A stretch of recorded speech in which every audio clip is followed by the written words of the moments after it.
양소영 변호사의 상담소 양담소를 찾아주신 여러분 환영합니다. 양소영입니다. 우리나라는 1997년 12월 기준으로 23명의 사형을 집행했습니다. 그리고 그 이후에 현재까지 25년간 사형을 집행하지 않고 있습니다. 국제 앰네스티는 우리나라를 실질적 사형 폐지 국가로 분류를 하고 있지만 아직 형식적으로 법적으로 사형 제도는 존재합니다. 그동안 종교 인권단체들은 사형제도 폐지를 촉구해 왔는데요.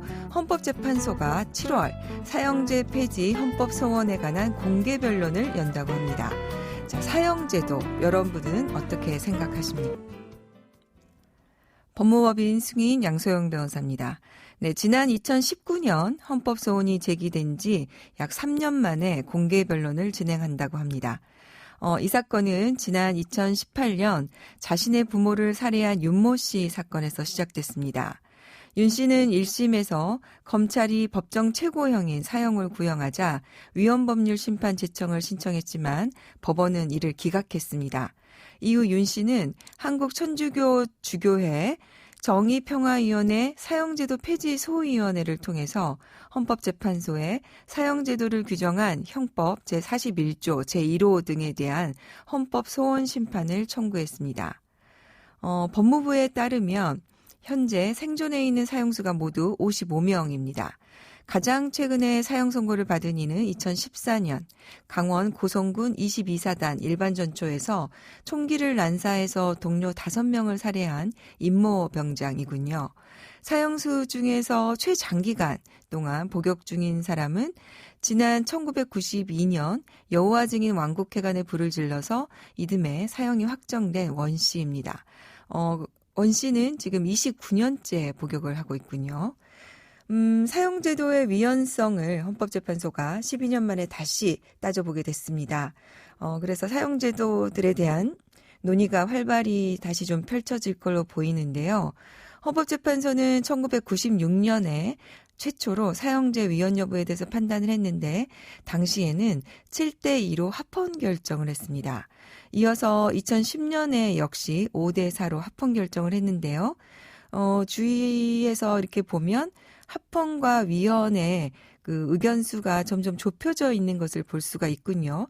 전에는 7대2로 합헌을 했는데 이번에는 5대4로 2010년에는 합헌 결정을 했기 때문에 12년 만에 이번에는 어떤 태도를 보일지 전향적으로 사형제도를 폐지하는 데에 대해서 그러니까 결국 위헌이라고 판단을 하는 거죠. 그렇게 결정을 내릴지 주목이 됩니다. 사실 사형제도와 관련해서는 여러 가지 그 도덕적인 감정, 또 철학적인 논의 이런 부분들이 같이 좀 복합되어 있어서 저도 참 어려운 주제인데요. 우리 그 일반 국민들은 이 부분에 대해서 어떻게 받아들이고 계신지 물론 저희가 엄청나게 극악한 범죄를 보면 정말 사형을 해도 마땅하다 이렇게 감정적으로 느끼는 경우는 많이 있지만 사실 이제 제도적으로 이것을 어떻게 바라볼 것인지에 대해서는 한 번 더 깊이 논의가 필요할 것 같습니다. 사실 중요한 제도니까 이번 기회에 공개 토론 등 미리 공개 변론 전에도 많은 논의가 좀 이루어지면 좋겠다는 생각이 드네요.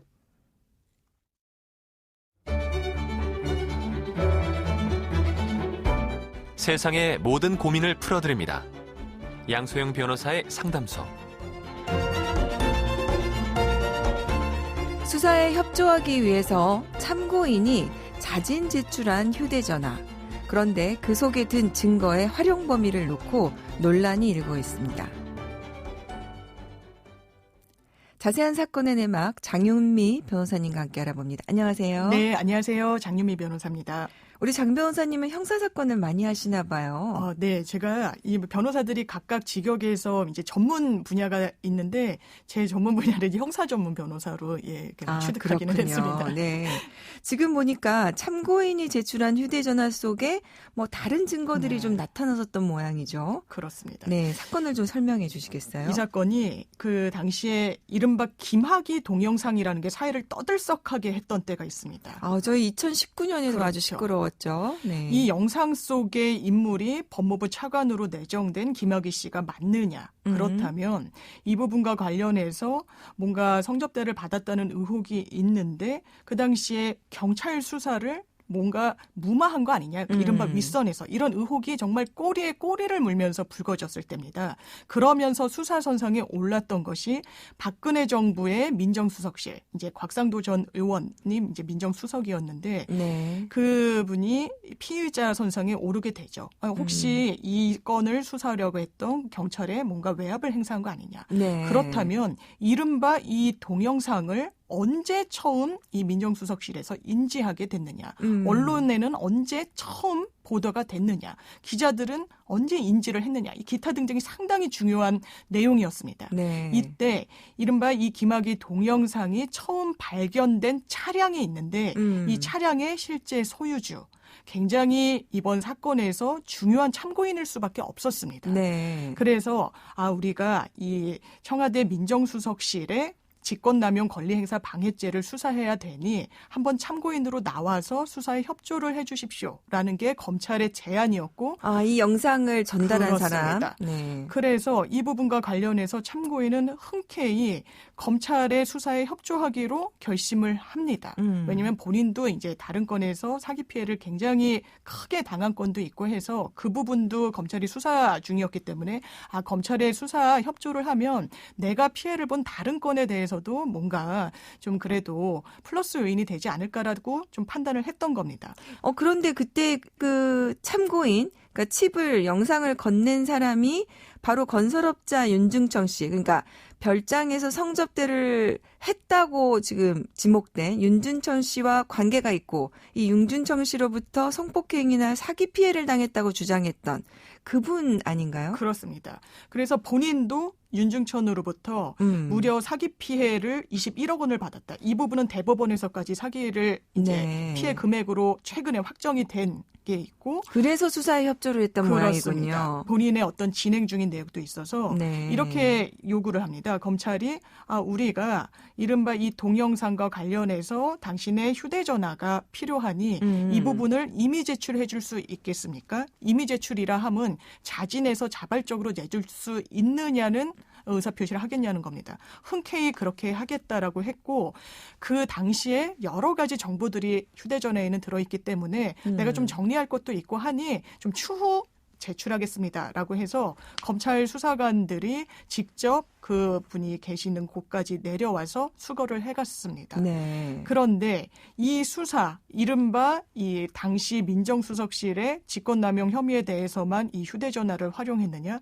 그렇지가 않았던 겁니다. 그러면은 그 휴대전화에 다른 많은 정보들이 문제가 된 거네요. 그렇습니다. 그중에 이른바 제3자, 완전히 이 건과는 무관한 제3자에게 약간의 겁박성 문자 메시지를 보낸 부분을 검찰이 포착을 하고 이 건과 관련해서 나중에 이걸 수사하겠다는 어떤 의도를 내비치면서 사건이 다른 방향으로 전개가 되기 시작하는데 그렇다면 아까 그 검찰 수사관들이 휴대전화를 임의로 가져가면서 제시했던 서류가 있습니다. 그 서류에 어떤 용도로만 이 휴대전화를 활용하겠다고 적시했었느냐?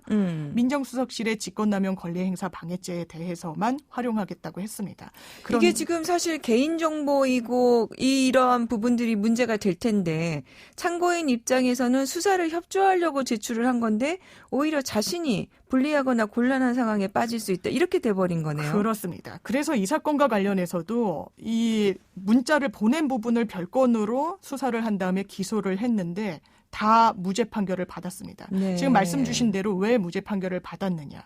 지금 참고인으로서는 내 수사도 지금 걸려있는 게 있고 하니 내가 검찰에 협조를 해야 되겠다. 그리고 이 협조의 방향성이 맞다라고 판단을 했다.